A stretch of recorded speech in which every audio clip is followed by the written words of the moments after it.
जय हिंद बच्चों, हमारे YouTube channel the SR academy में आप लोगों का स्वागत है। आज जो हम लोग देखने वाले हैं वो इकोनॉमिक्स का पार्ट 4 है, वो क्लास 11 के लिए है। इससे पहले पार्ट 1, पार्ट 2, पार्ट 3 तक का जो वीडियो है वो आप लोग को अपलोड किया जा चुका है। आप लोग वहाँ से एक बार ज़रूर मिला लीजिएगा। आज जो हम लोग सेट देखने वाले हैं वो आपका सेट नहीं है, आपका पार्ट 4 है। इसमें हम लोग 40 क्वेश्चन डिस्कशन करेंगे और इसकी आगे की वीडियो जो है वो आगे आएगा। चलिए सबसे पहले इसके बाद डिस्कशन कर लेते हैं। पहला क्वेश्चन लिखा हुआ है, भारत में प्रत्येक 10 वर्षों में जनगणना की जाती है।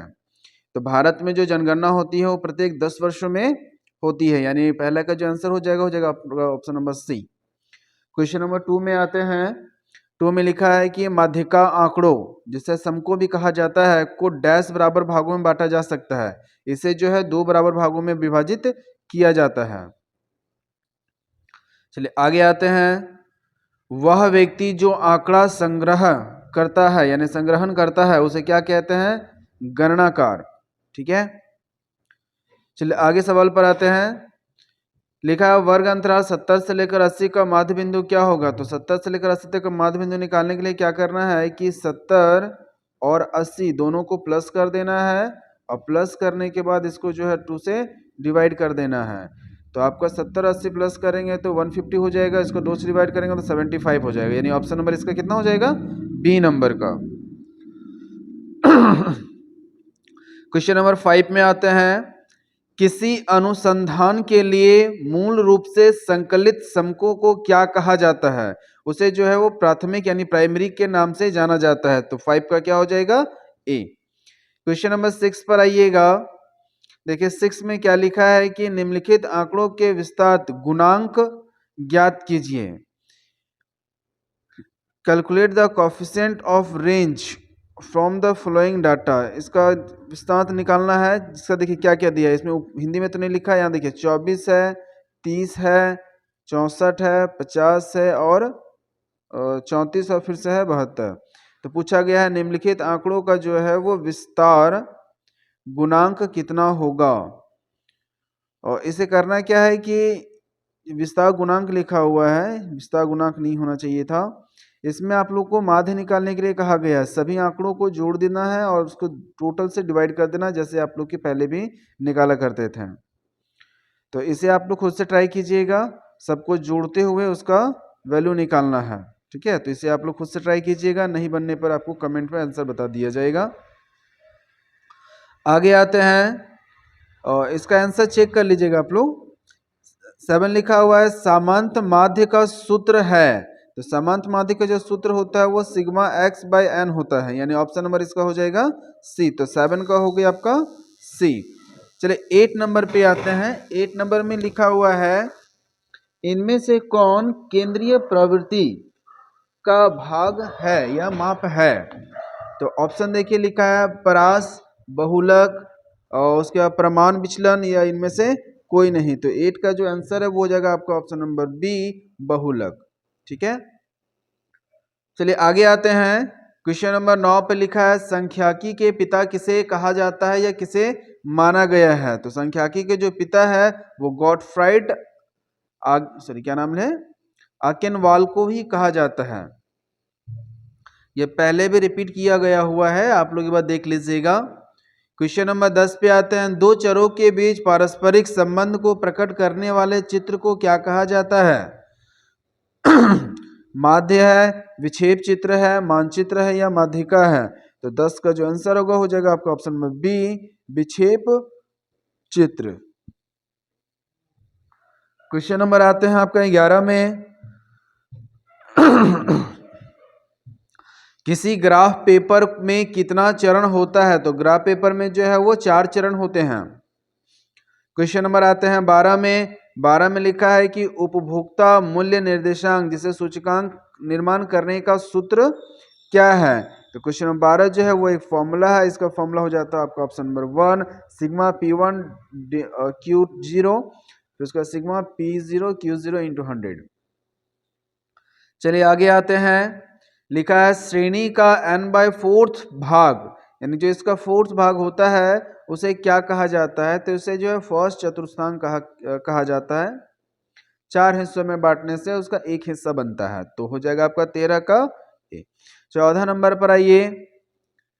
14 नंबर में लिखा है समग्र के एक छोटे से भाग को क्या कहा जाता है? प्रतिदर्श या निर्देश। क्या कहते हैं? प्रतिदर्श या निर्देश, यानी ऑप्शन नंबर बी। आगे देखिएगा क्वेश्चन नंबर 15 में निम्नलिखित में से कौन सा चर खंडित है, यानी इसमें से जो 4 उदाहरण दिए हुए हैं इसमें जो कौन जो है वो खंडित है यानी कि डिसेबल है। तो आप देखिए वजन है, ऊंचाई है, छात्रों की संख्या, इनमें से कोई नहीं, तो इसमें से आंसर हो जाएगा आपका छात्रों की संख्या।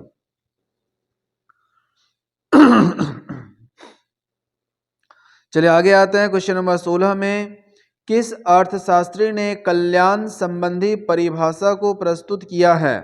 ऑप्शन देखिए, 4 ऑप्शन लिखा हुआ है। एडम स्मिथ है, अल्फ्रेड मार्शल है, जे.एम. केन्स है और एक दिया हुआ अरविंद फिशर है। तो इसका जो आंसर है वो हो जाएगा आपका option number B, Alfred Marshall. Question number आते हैं 17 में तथ्यों को उनकी समानता एवं विशेषताओं के आधार पर क्रमबद्ध करने का क्रिया क्या कहलाता है या उसे किस नाम से जाना जाता है? तो इसे कहा जाता है वर्गीकरण, जिसे हम लोग क्लासिफिकेशन भी कहते हैं।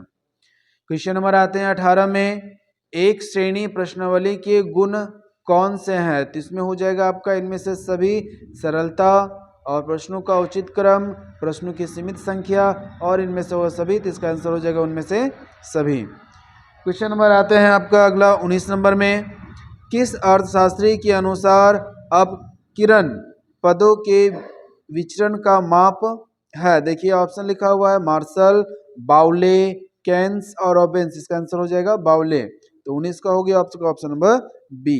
चलिए 20 नंबर पे आते हैं। 20 लिखा है निम्नलिखित का सामंत माध्य निकालना है। देखिए कैसे निकलेगा, रफ करने का जगह नहीं, आप लोग क्या कीजिएगा, जैसे कि माध्य निकालने के लिए हम लोग 10th में भी पढ़े थे, इस तरह का कुछ कॉलम्स को बनाया जाता है ना। इस तरह से जो हम लोग क्या करते हैं कॉलम्स को बनाते हैं। इसमें देखिए पहला में अंक लिखा जाता है, तो अंक लिखा हुआ है 0 से लेकर 10 तक, फिर लिखा हुआ है 10 से लेकर 20 तक और फिर लिखा हुआ है 20 से लेकर 30 तक। आराम से समझिए, कोई दिक्कत नहीं है। इसमें दिया हुआ है 2, फिर 3 और ये 5। तो हम लोग इसमें निकालते हैं सिग्मा एफ आई, ये आपका एक्स आई दिया रहता है फिर इसमें निकला था एफ आई और एक्स आई। तो बताइए एफ आई निकालने के दोनों ऐड करते थे, यहाँ पे हो जाएगा 5, यहाँ पे कितना हो जाएगा 15 और यहाँ पे कितना हो जाएगा 25। अब यहाँ पे मल्टीप्लाई किया जाता हो जाएगा 10, ये हो जाएगा 45 और ये हो जाएगा आपका 50 और 25 इंटू के अगर चेंज किया जाए, और इसे 5 है और यहाँ पे 25 है, तो इसे अगर हम चेंज करते हैं यानी 25 और 25 को मल्टीप्लाई कर दीजिए 5 से, हो जाएगा आपका 50। अब सबको ऐड कर देते हैं, तो हम लोग जो निकालते थे यहाँ पे इन सभी का ऐड करके निकालेंगे, तो ये हो जाएगा आपका 10 और इन सभी को ऐड करना है तो कितना हो जाएगा आपका, तो ये आपका है 50 है, फिर 45 है, उसके बाद फिर 10 है यानी 105। तो हम लोग जो माध्य निकालते थे, माध्य को एक्स से रिप्रेजेंट करते थे, तो सिग्मा एफ आई एक्स आई यानी कि जो निकला हुआ ऐड करते हुए ऊपर चला जाएगा और ये आपका नीचे आ जाएगा। तो इसका जो आंसर निकलेगा वो हो जाएगा आपका 10.5। तो यहाँ पे कहीं दिया हुआ नहीं है, तो आप लोग अपना आंसर ठीक कर लीजिएगा, ऑप्शन गलत दिया हुआ है, तो इसका आंसर कितना हो जाएगा 10.5। आगे क्वेश्चन तो ऐसे दिखेगा नहीं, तो हम सारी को इरेज कर देते हैं। 10.5 इसका आंसर है, ठीक है। ये सारी चीजें जो अभी लिखे हैं उसको हटा दिए हैं और इसका आंसर कितना होगा 10.5, क्योंकि अगला सवाल दिखेगा नहीं, तो इसका आंसर आप लोग चेक कर लीजिएगा 10.5 होना चाहिए। क्वेश्चन नंबर 21 पर आते हैं। देखिए 21 में क्या बोल रहा है कि जब निचली और ऊपरी दोनों सीमाओं पर विचार करते हैं तो ऐसे वर्ग क्या कहलाते हैं? तो ऐसे वर्गों को जो है वो आपका कहा जाता है समावेशीय वर्ग। क्वेश्चन देखिए 18 लिखा हुआ 22 लिखा हुआ है, बहुलक दिया है 16, माध्य दिया हुआ है 20, तो माध्यिका निकालने के लिए पूछा गया है। तो आप लोग शायद एक फॉर्मूला पढ़े होंगे माध्यिका का। देखिए फॉर्मूला हम कहाँ लिख दें, फॉर्मूला इसी में लिखते हैं, फिर इरेज कर देंगे कि 3